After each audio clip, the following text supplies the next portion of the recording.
காம்பட்டு ஊராட்சியில் அருள்மிகு ஸ்ரீ காமாட்சி அம்மன் கோயில் கும்பாபிஷேகம் வெகு சிறப்பாக நடைபெற்றது. திருவண்ணாமலை மாவட்டம் தன்றாம்பட்டு வட்டம் காம்பட்டு ஊராட்சியில் அருள்மிகு ஸ்ரீ காமாட்சி அம்மன் கோயில் கும்பாபிஷேகத்தை முன்னிட்டு கோயில் முழுவதும் புனரமைக்கப்பட்டு யாக குண்டங்கள் அமைக்கப்பட்டு முதற்கால பூஜை, இரண்டாம் கால பூஜை, மூன்றாம் கால பூஜை நடைபெற்றது.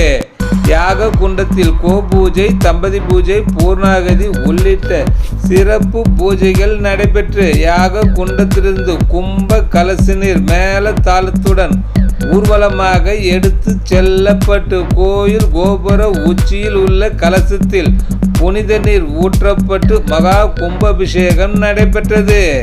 இந்த கும்பாபிஷேக விழாவில் ஏராளமான பக்தர்கள் கலந்து கொண்டனர். அனைத்து பக்தர்களுக்கும் பிரசாதங்கள் வழங்கப்பட்டது.